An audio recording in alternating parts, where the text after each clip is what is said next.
Hey, I'm Rob Greenfield. Welcome to my tiny house in Orlando, Florida. This tiny house is 100 square feet.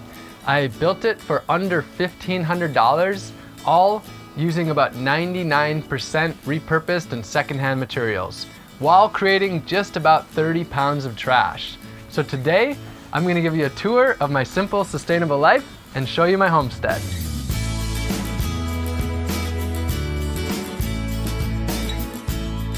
So as you can see, 100 square feet is pretty small. It's just 10 by 10. And some of you might be thinking, isn't this just a shed? Well, I designed it to look like a shed, basically, so that it would be within basic building codes.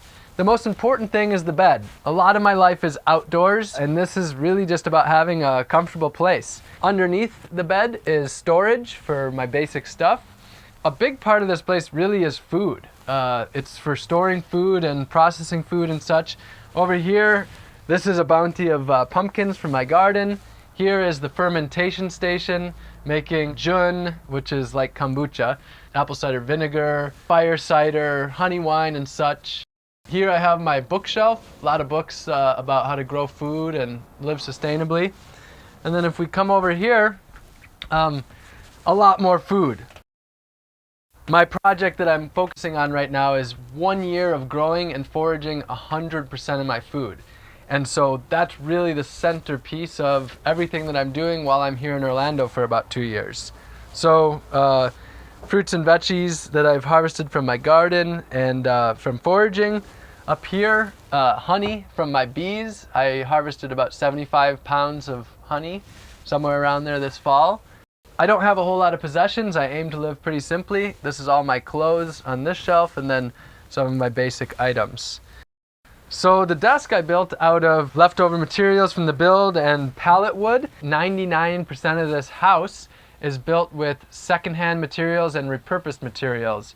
The floors, for example, were from a house that flooded, and this was stuff they were getting rid of, throwing away. The bed is leftover wood and also flooring. The burlap that I'm using for the walls is from a leftover craft project. One thing I should mention is the house isn't 100% done, so a bit of a work in process still, but good enough to be able to show you the place. Really important thing is my deep chest freezer.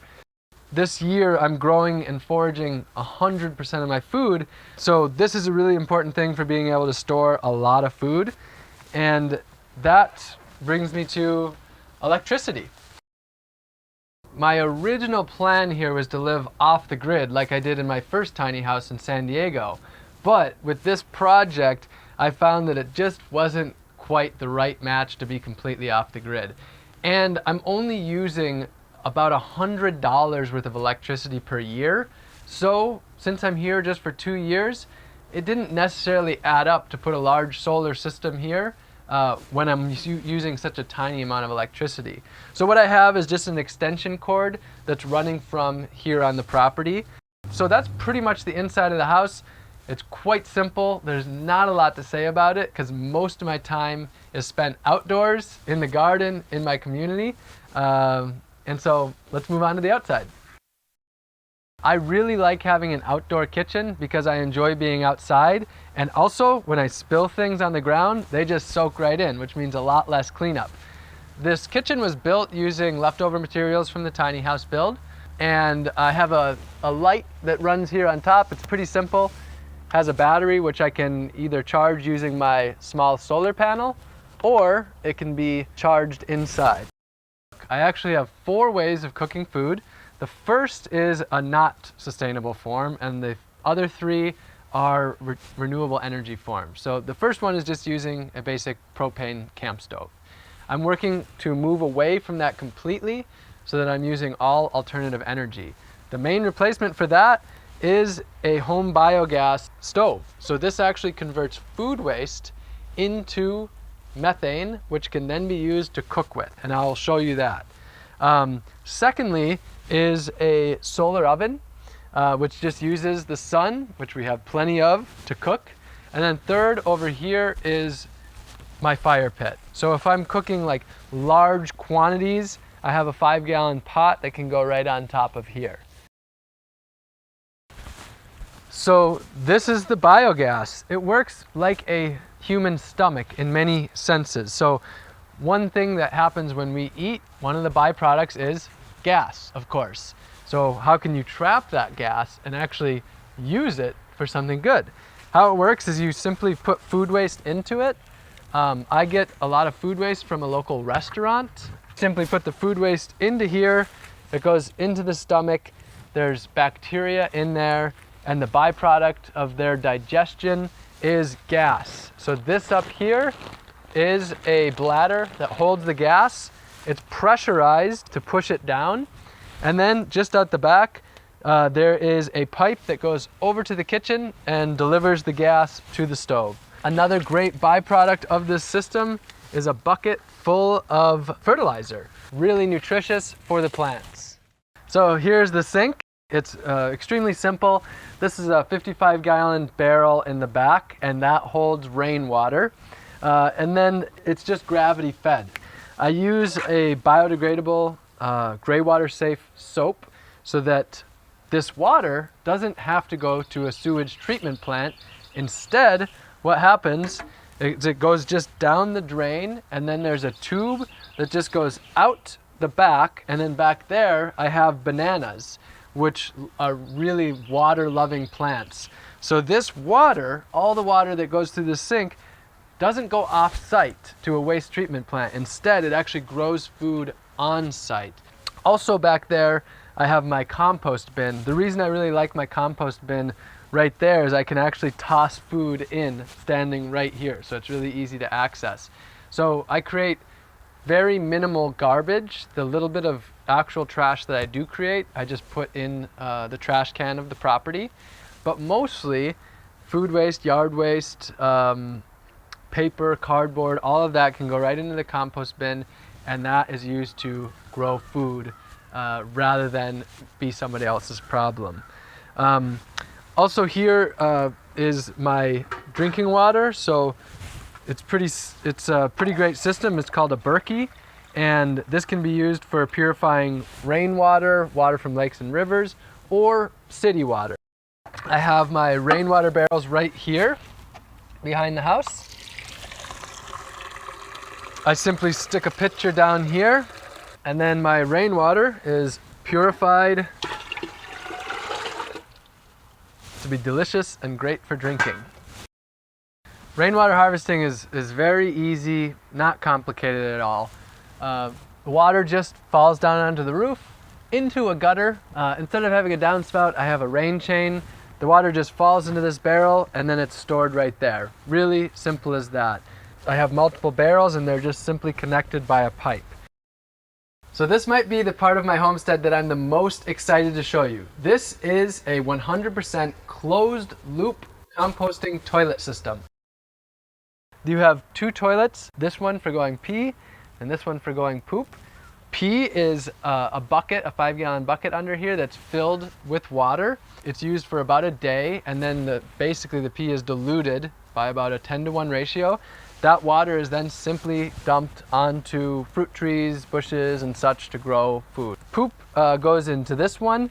How it works is you simply sit down like you would on any other toilet. After you go, instead of flushing, you simply add sawdust to cover it up, and it's amazing that all you need to do is cover it up, and then there's no smell.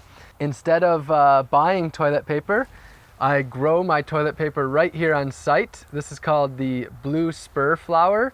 It's in the mint family. So it's got a great smell, and it's ridiculously soft. I mean, that is just wonderful. So that is then composted as well.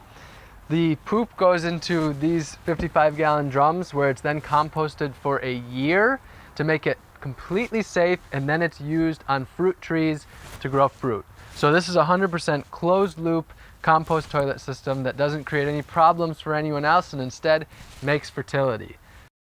So because the property owner's roof is much larger, I also harvest rainwater off of their roof. I have two 275-gallon totes.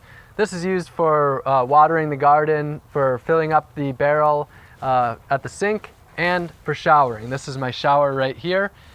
works pretty simply. I have a 5-gallon bucket down here that I fill up, and then that just goes right over, and it's just a little handheld shower using rainwater, and honestly, I love it. To me, showering rainwater is one of the greatest ways to shower. A little bit about transportation, how I get around. So I don't have a car or a driver's license. I have a bicycle, and I use that to go almost everywhere that I need to go in Orlando.